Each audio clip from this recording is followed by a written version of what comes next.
On her map, a story from the Saltscar universe. Chapter 3.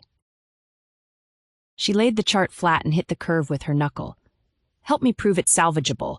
Your bureau data against my mother's evacuation math. The lantern guttered between them. Vess's shadow fell across her numbers. The eastern escarpment stations, the southern profiles in her father's octopus gall ink, the self-steepening acceleration line she'd plotted 3 times, because twice wasn't enough to believe. The composite told one story. Lyra's relocation arithmetic told another. Both couldn't be true. He didn't sit. He stood on the far side of the chart table with his hands at his sides, reading the curve the way she'd seen him read coastline, silently, holding figures in memory before committing. What are you offering in return? Everything I have, every station, every measurement, my father's full archive. His gaze moved to the case beside her. Salt-stained leather, the clasp worn to a dull shine by 11 years of hands that weren't hers. She watched him register its age, its weight. How long did he survey this coastline? 11 years. I need the night to decide. You don't have the night. She kept her voice level. Corin's deadline is end of week. Preliminary viability determination only, no further study. Something shifted behind his face. Not surprise, not denial. Recalculation. She'd quoted the directive nearly verbatim. She shouldn't have known the language. She shouldn't have known the name. He didn't ask how. Wind caught the shelter canvas and cracked it taut against its frame. Neither of them moved. The lantern flame bent sideways, throwing the acceleration curve into sharp relief, the inflection point where she'd pressed too hard, where the line stopped being arithmetic and became a countdown. She wasn't leveraging him. She'd burned that option the moment she said help me instead of trade with me. What she'd put on the table was trust, her father's life's work, unguarded, pages open, and now she stood in the silence where Vess decided what that was worth. The canvas snapped again. He looked at the archive case, then at her, and his hand hadn't moved. Corin's directive lay flat on the pine table like a blade someone had left unsheathed. Viability determination only. Do not recommend further study. The last sentence underlined twice. The same hand, the same ink, the same cadence he'd read on Pelos, Voth, Sidon, Koruk. 4 islands. 4 times he'd checked N. The math had justified it each time, or close enough. Close enough that the discomfort in his chest could be filed under professional caution rather than conscience. Clean margins, defensible numbers, nothing in the readings he couldn't talk himself past once the form was signed and the packet vessel took it away from him. He set the directive beside Kay's composite chart. Her handwriting filled the margins. Sharp. Sure, pressed hard at the inflection points where the curve steepened past anything the Bureau's models could accommodate. Her father's octopus gall stations ran beneath her own in darker ink, and where the 2 lines diverged, the gap was not ambiguity but acceleration. The curve didn't argue. It screamed. He thought about her eyes in the lantern light. Help me. Not pleading. Demanding. The way they'd held him without flinching, as if she'd already decided he was worth the risk of being wrong about. Her proximity had gotten inside his calculations. He couldn't separate what the data was telling him from what she was, couldn't tell whether the numbers justified defiance, or whether wanting her to be right had bent his judgment past recovery. The checkbox waited. He picked up the bureau pen, set its nib against the form. His hand was steady. It was always steady. That was the thing about him that should have been a warning, and he marked N. Not recommended for further study. The ink dried. He blotted it. He folded the carbon into the transit case for the next packet vessel. Standard procedure. Clean file. Then he sat in the dark harbor room with Kay's composite still open on the table beside the closed case, and did not move to put her chart away. 3 elders stood when Lyra entered and did not sit again. She placed her revised projections on the basalt table, Kay's station numbers inked in red beside her own actuarial columns, the Eastern Terrace figures circled twice. The chamber windows were latched. No clerk. Toroth's bench groaned as he shifted his weight away from the pages as though proximity were contamination. 18 months, Lyra said. Not 3 seasons. 18 months before the Eastern Terrace cannot hold a structure. Sarah's eyes moved from the projections to Lyra's face. Your daughter's measurements. My daughter's measurements. Does she know you're using them to argue for departure? Lyra kept her hands flat on the table, the same posture she'd held when the relocation document first surfaced, the same stone under her palms. My daughter's numbers argue for themselves. Pellar stared at the table's surface. The three standing elders remained standing, Torath's cousin among them, arms crossed, jaw set in the particular Maran configuration that meant a word had already been broken and the room was deciding whose. The relocation terms had circulated through the harbor in 2 days. Lyra had heard her own name spoken at the fish-drying racks with a tone usually reserved for storms. Torath picked up the projection sheet. He read the 18-month figure. He read the Eastern Terrace yield estimate beneath it. 4 families' food for 1 season, where last year it fed 11. He set the page down with the care of a man handling something that might cut him. If we refuse Hirsch's terms, he said, and his voice had flattened to the recitation register he'd used when he read the blank cultural preservation line, what is our alternative? Lyra opened her mouth. Every answer she had rehearsed in the dark hours before dawn contained the same word. Port allocation, skilled labor placement, provisional housing, Western settlement corridor. Every road she could name ran through Hershey territory. Every option required asking. The silence pooled around the basalt table like water finding its level, and no one in the chamber could name a single path forward that did not taste of someone else's charity. Kay laid her father's charts across the rock table. She'd carried the salt-stained case up from the harbor shelter in darkness, spreading 11 years of his hand. Octopus gall ink, station profiles, the private symbols she still couldn't read, across stone still cold from the night. Then she waited. Vess came without his transit case. He carried a secondary leather satchel she'd never seen him open, and he set it on the table's edge with both hands, the way a man sets down something that can't be taken back.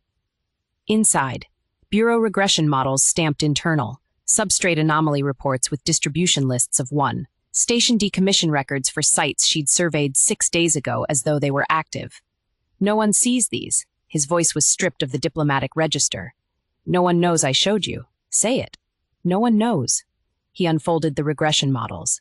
She unrolled her father's southern profiles. They worked without speaking, her hands moving station to station, his holding pages flat against the pre-dawn wind that crept through the shelter's open wall. The alignment announced itself at Station 3. Her father's substrate readings filled a gap in the Bureau's seasonal record. A missing autumn. No explanation logged. Station 4. Another gap. Another precise fill. Station 6. The same. Everywhere the Bureau showed absence, her father had measured presence. Not approximations. Exact parameters, exact locations, as if he'd known which seasons would vanish from the official record before they vanished. He wasn't duplicating your data. She kept her voice level. He was replacing it. Vess didn't respond. She looked up. His face was doing the thing it did. Controlled, every muscle rearranging behind the mask of professional stillness, the suppression she'd learned to read across 5 evenings and now recognized as confirmation. She pulled the decommission record for Station 4, stamped and dated. Bureau abandoned, year 982. Her father's first measurement at that station, year 983, 1 year after the Bureau walked away. Neither of them said the number out loud. The carbon form sat where he'd left it hours ago, the end still visible through the back of the page. Vess pulled it toward him. The ink had dried into the fiber. His 5th consecutive non-viable, his 5th island sentenced in Bureau shorthand. He ran his thumb across the checkbox. Pelos. Vath. Sidon. Koraksh. Each name a copper taste he'd learned to swallow. The N on Mara's form was the same gesture, the same muscle memory, the same man, except the man who checked it had not yet seen a dead surveyor's charts fill Bureau gaps like bone-finding socket. He uncapped his pen, pulled a fresh sheet, unheaded, unlogged, the same blank stock he'd used for his private column. But this time he fed it over the carbon, pressing the Bureau's own backing sheet beneath his words so the copy would register in the transit case's official file. Procedural. Traceable. Real. He wrote in Bureau language. Clipped clauses, passive construction, the gray syntax designed to make readers' eyes slide past without catching. Anomalous substrate signatures identified at stations 3, 4, and 6 warrant extended assessment period to ensure viability determination meets Bureau evidentiary standards. No recommendation for further study. Corin's directive forbade those words, but the sentence required it without saying it. A Y dressed in N's clothing. He signed his name beneath the text. Set the pen down. Looked at his signature beside the checked N on the original form. 2 documents, 2 answers, his career visible in the contradiction between them. He folded the interim report into a bureau envelope, sealed it with the wax stamp from his transit case. Walked to the harbor.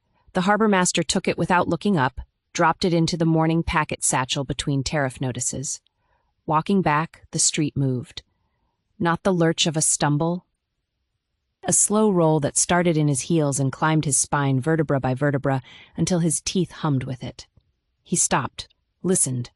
The night was still. A woman carried a lamp past him without breaking stride. A cat sat on a wall undisturbed. 9 seconds. Then silence so complete it had weight. The lantern guttered and she fed it more wick. Her father's oldest chart book lay open on the rock table, spine cracked, pages stiff with salt and age.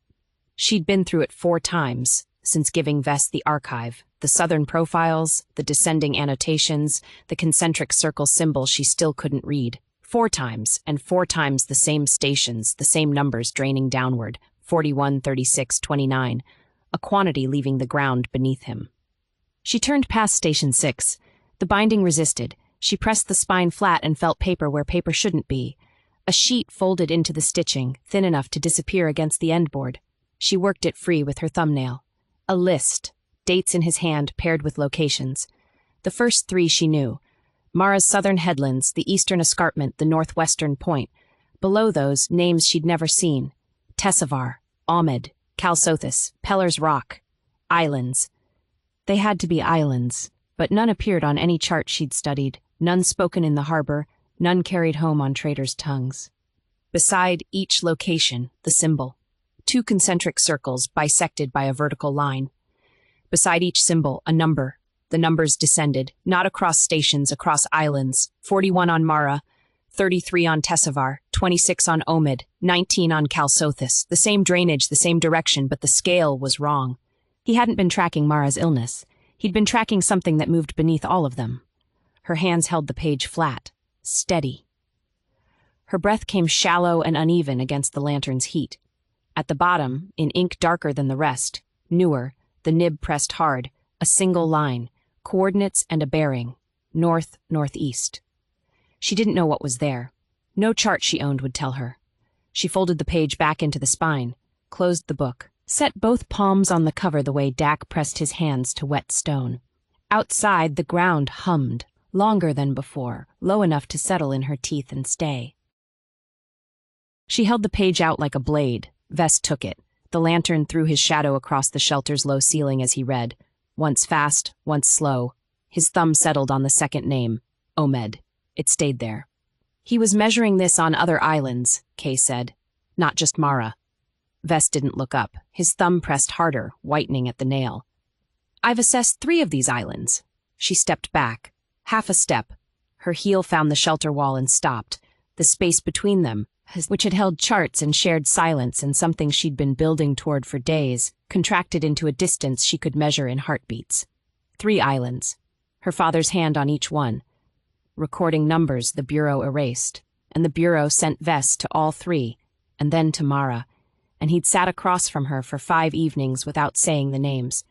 His eyes came up, steady, open, offering her something that could be honesty, or could be the practiced calm of a man who'd learned to hold still when the ground moved. She wanted it to be simple. What did your assessments find? What the Bureau expected me to find? She reached for the page. Her fingers closed on the edge opposite his thumb, and she pulled it free without touching his skin, a precision that cost her more than the question had. The paper was warm where he'd held it. She could be sitting across from the man who would help her save 600 lives. She could be sitting across from the instrument that buried 4 islands and was sharpening itself for the 5th. Both versions wore his face. Both had filed that interim report. She picked up the Southern Headlands chart, spread it flat, studied a station she'd already memorized because studying it meant not asking the thing her throat was building toward. Did you know about his work when you came here? And the question filled the shelter the way smoke fills a room with no windows, thickening the air between every breath until breathing itself became the act of choosing not to speak. Lyra was waiting outside the council chamber. No greeting, no preamble. She stood with her back against the corridor's stone wall, arms crossed, and spoke before Kay's boot finished its step. The assessor's interim report recommends extended study. Corin's office will reject it. You have days, not weeks. Kay stopped. The charts under her arm shifted. She caught them against her ribs, feeling the hidden page crinkle beneath the stack. Her father's list, his island names, his descending numbers pressing into her skin through leather and linen. How do you know about the report? Not a question. A demand. Lyra's eyes didn't move from hers. I know because I've been reading bureau correspondence for 3 months, and their process has one speed, the speed they choose. Each word landed flat, deliberate, stripped of the cost accounting tone she'd used in council. This was something raw. Their carbon routes through a single checkpoint. The packet vessel carries the reply. When it docks, the timeline collapses. Kay shifted the charts higher. What do you want? Lyra's mouth opened, closed. Her hands, still crossed at her chest, tightened, fingers pressing into her own sleeves hard enough to whiten the knuckles. The corridor was empty. Somewhere below them, through stone and packed earth, the ground held its breath, or Kay imagined it did. I want you to be right. Lyra's voice dropped below its usual register. I need you to be fast. The crack lasted 2 seconds, maybe 3. Then her shoulders squared, her jaw reset, and she pushed off the wall and walked back through the chamber door without turning. The latch caught. The wood settled into its frame with the sound of something finished. Kay stood in the corridor, holding her charts, her father's hidden page folded against her ribs, watching the door shut on the woman who had commissioned her survey as a negotiating tool, and just asked her to win with it. Kay didn't bring her instruments. Vess didn't ask why. They sat on the rock shelf at the northwestern station with their legs over the edge, the ocean black below, stars cold on the headland. The wind had dropped. She could hear him breathe, slow, measured, the rhythm of a man counting something he wouldn't name. She breathed at a different pace, and both of them knew it. His hand rested on the basalt between them. She watched it. The knuckles were scraped from where he'd braced against the cliff path coming up. He watched the water. She leaned, not toward him, toward the edge, reaching to brush loose stone from the cliff face. Her shoulder pressed his arm. The contact lasted 2 seconds, maybe 3. He turned.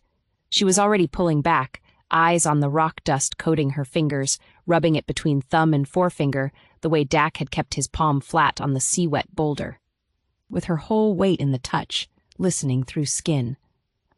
The substrate's loosening here, too. The sentence was nothing. A deflection she could have made with her back turned. He heard the breath she took before she leaned. She heard his stop. Neither corrected the record.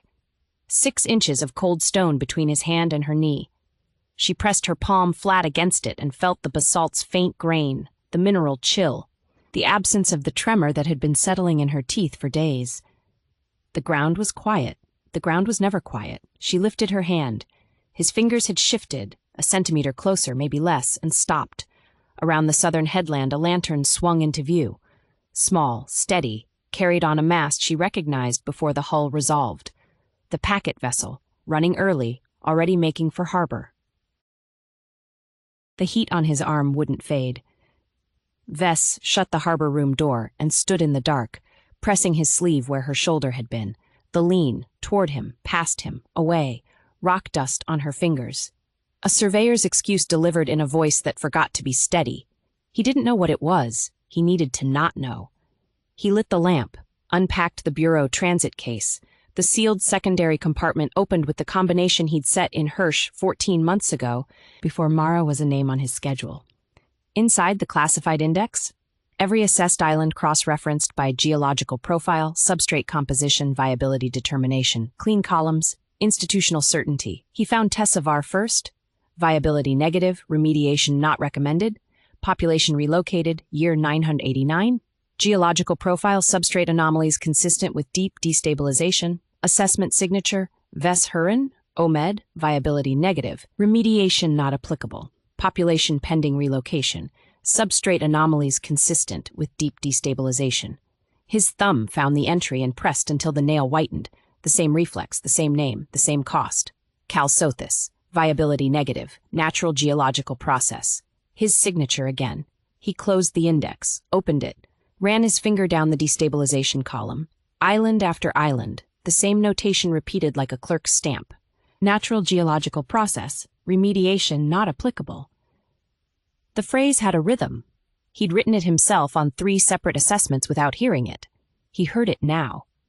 The dead man's descending numbers, 41, 33, 26, 19, tracking something draining beneath islands Vess had walked, measured, and signed away. The decommissioned stations where the Bureau stopped looking.